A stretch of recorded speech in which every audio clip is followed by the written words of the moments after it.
Imagina que mañana despiertas y ves en las noticias, Rusia lanza ofensiva nuclear sobre Ucrania. Luego, otra alerta, OTAN entra en combate directo. Y después, silencio. Solo imágenes satelitales de ciudades enteras borradas del mapa. ¿Crees que exageramos? Pues hoy, en Histolab, te voy a contar la historia real, no la de titulares, sino la que lleva gestándose por décadas y por la que muchos creen que estamos a solo un paso de una catástrofe global. Pero al final del video, te voy a revelar cuál fue el momento exacto, y más ignorado, en que esta guerra pudo haberse detenido. Y no lo hizo. Bienvenidos a este nuevo segmento en Histolab donde mediremos a grandes rivales. Descubriremos cómo surgió su rivalidad en el pasado y cómo podría ser un posible enfrentamiento entre ellos y qué impacto podrían causarnos hoy en día. Esto es Enemigos Mortales. Para entender la guerra actual, hay que viajar al pasado. Porque lo que hoy vemos como un conflicto moderno entre dos países enemigos, en realidad, es una tragedia familiar, una ruptura entre hermanos. Rusia y Ucrania nacieron del mismo vientre histórico, la Rus de Kiev. Allá por el siglo IX, existía un estado poderoso cuyo centro era Kiev, y de allí surgieron las bases culturales, religiosas y lingüísticas de lo que hoy son Rusia, Bielorrusia y Ucrania. Pero tras siglos de invasiones, dominio mongol, expansión zarista y finalmente la creación de la URSS, Ucrania quedó atrapada bajo la sombra de Moscú. El siglo XX fue brutal para los ucranianos. El Holodomor, 1932 a 33, una hambruna provocada por Stalin que mató a más de 3 millones de personas. Para muchos, fue un genocidio. La Segunda Guerra Mundial, Ucrania fue campo de batalla. Los soviéticos retomaron el control y la represión continuó.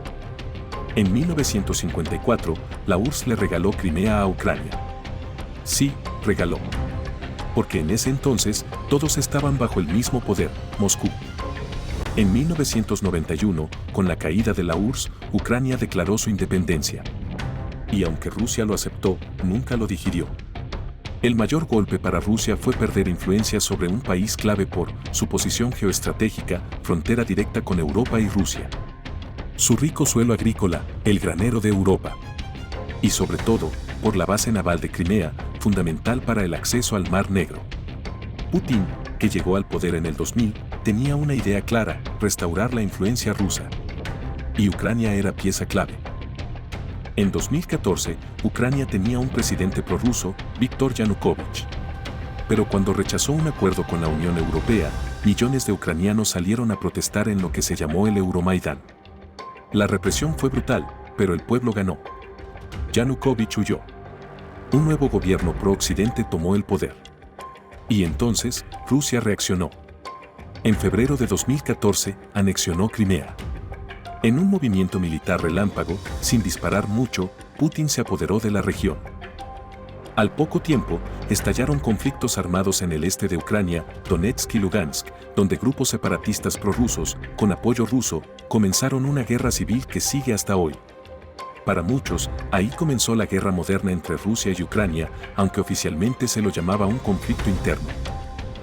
Entre 2014 y 2021, la guerra en el Donbass cobró más de 14.000 vidas. Era una guerra de trincheras, de propaganda y de espionaje. Mientras tanto, Ucrania comenzó a acercarse más a Europa. Rusia intensificó su influencia sobre Bielorrusia y otras repúblicas. Y Occidente sancionaba, pero no intervenía directamente. Era una guerra fría, hasta que se volvió ardiente. El 24 de febrero de 2022, el mundo se detuvo. Rusia lanzó una ofensiva a gran escala contra Ucrania. Tanques cruzaron la frontera. Misiles llovieron sobre Kiev. Todos pensaban que en 72 horas, Ucrania caería. Pero no. Algo inesperado ocurrió: el pueblo ucraniano resistió. Y no solo el ejército, también civiles, mujeres, abuelos, incluso gente que nunca había sostenido un arma. El presidente Volodymyr Zelensky no huyó. Se quedó. Y Occidente comenzó a enviar armas, entrenamiento, dinero. Sin estar oficialmente en guerra, la OTAN estaba más presente que nunca. Esta guerra no se quedó en Europa del Este. Nos afectó a todos: crisis energética, Europa dependía del gas ruso. Y con las sanciones, el precio se disparó. Inflación mundial, Ucrania es clave en exportaciones de trigo, aceite y maíz. La guerra bloqueó puertos y alteró el suministro.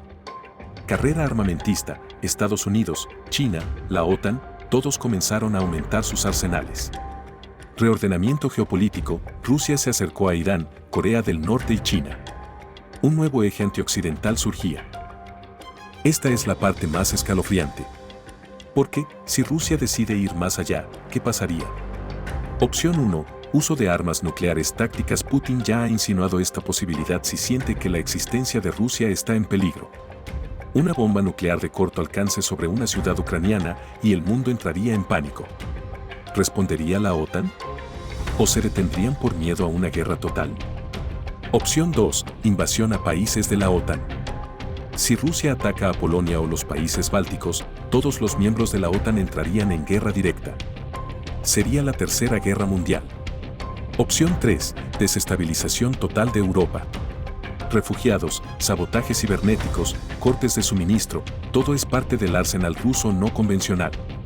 Un caos controlado, hasta que se descontrole. Responder eso es complicado. Pero veamos los escenarios. Si gana Rusia, Ucrania desaparece como país soberano. Se refuerza la narrativa autoritaria. China se siente empoderada en su reclamo sobre Taiwán. Europa se fractura y Estados Unidos pierde liderazgo global. Si gana Ucrania, Putin podría caer del poder. Rusia se aísla aún más. Occidente gana legitimidad, pero aumenta el riesgo de nuevos conflictos con otros regímenes autoritarios. Pero la realidad es que nadie gana en una guerra así. Todos pierden. Incluso los que no pelean. ¿Recuerdas que te dije que al final te revelaría el momento clave? Ese instante en que esta guerra pudo detenerse, y no lo hizo. Fue en marzo de 2022. Apenas un mes después de la invasión. Hubo negociaciones reales en Estambul. Ucrania estaba dispuesta a renunciar a entrar en la OTAN a cambio de garantías de seguridad. Incluso se habló de mantener Crimea bajo negociación a largo plazo. Parecía que había una salida. Pero, algo pasó. Ucrania ganó terreno militar. Occidente se entusiasmó con la idea de una victoria total. Y Rusia no aceptó ninguna condición que pareciera una derrota. Desde entonces, solo quedó una opción: seguir luchando. Esta no es solo una guerra entre Rusia y Ucrania. Es una guerra entre dos formas de ver el mundo. Una que impone por la fuerza y otra que busca elegir su camino, aunque eso cueste todo. La pregunta no es quién ganará. La verdadera pregunta es, ¿cuánto más estamos dispuestos a perder antes de entender que la historia no tiene favoritos, solo consecuencias? Déjame en los comentarios qué opinas sobre esta guerra.